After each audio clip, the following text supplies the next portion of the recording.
recorded in beautiful Loveland, Colorado.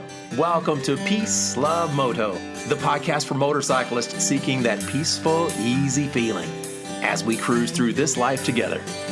Are you ready? Let's go!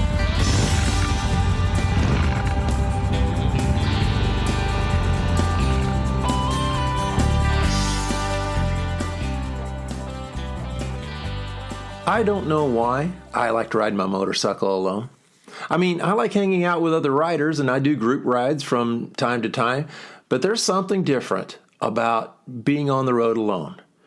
We're a bit more vulnerable, maybe, right? We're dependent on ourselves, but we may be dependent on strangers for help when we need it also. At least in my experience, people I've met who are not riders seem to be more open to talking with me when I say hello. For example, I was at a gas station last summer, and a lady at the gas pump right next to me came over and she said, "Nice bike." And I said, "Hey, thank you." And I pulled off my helmet and pulled off my sunglasses, and at least for a minute, we had a real conversation. It was great. You know, I don't think that she would have spoken to me if I'd been with a group or if I'd appeared at all to be threatening.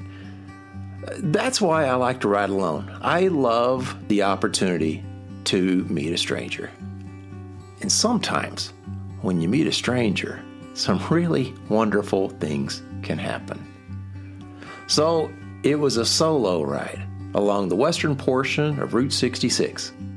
I left my home in Colorado and worked my way down to the southeast to Amarillo, Texas. From Amarillo, I connected with the Mother Road and continued my journey west all the way to the Pacific. My intent was to stay in every town mentioned in that classic song. You know the one, "Get your kicks on Route 66." Well, my version is not very good, but if you listen to the Nat King Cole version, it's awesome. Route 66. Well, anyway, I spent a night in Gallup, New Mexico. That morning, I rode my motorcycle to a nearby cafe, and it was in that parking lot when I first saw him. A man walking nearby just in front of me. I parked my bike, and he walked over to me, and he said, "Nice bike." And I thought to myself, here's a guy I want to have a conversation with. I must admit, too, I thought to myself, here's a man I could help. Here it is. I have a nice motorcycle. He was right. It is a nice bike. Got a family at home that cares about me. I've got money in my pocket. I have a safe and comfortable home. You know, I've got just about everything I need. Maybe I could help this guy out.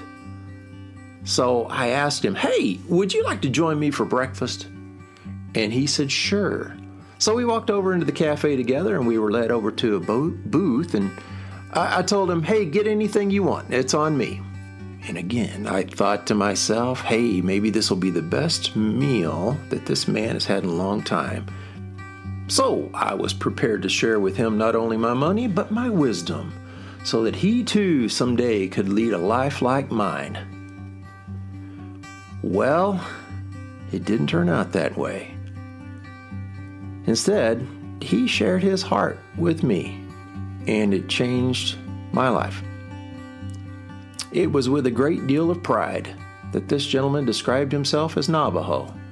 He told me that he was a recovering alcoholic, but he had found God while serving time in jail. It seemed that a jail chaplain told him that no matter what his past was like, he was a good man, and he had a good heart, and he had a very bright future ahead. He told me that now he was really happy with his life. He had a good job down the street working at the car wash as an attendant. He went on to describe how he loved his life. He was happy.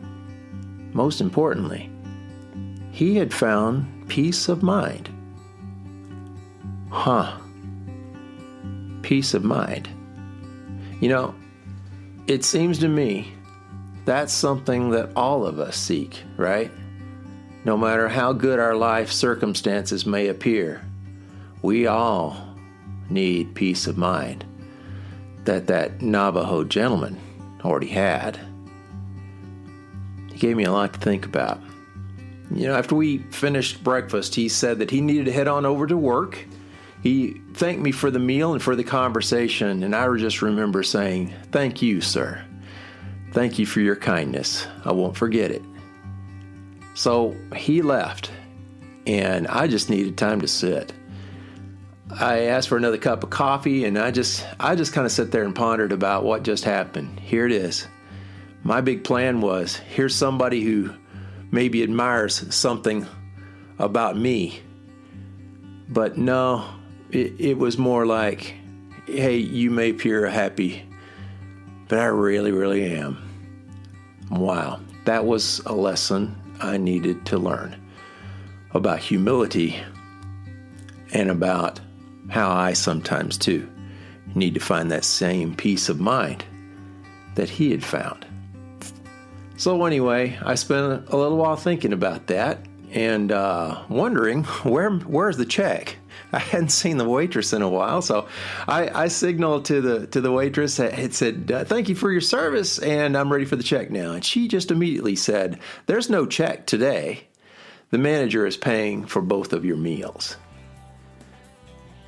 Well, my goodness, I must admit to you all, I don't remember a lot about the rest of my journey all the way to the West Coast following Route 66. But to that Navajo gentleman, thank you, sir.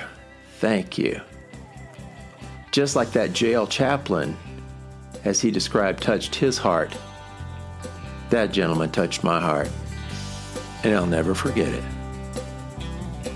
Thank you all for listening. Until we visit again, peace and love to you all.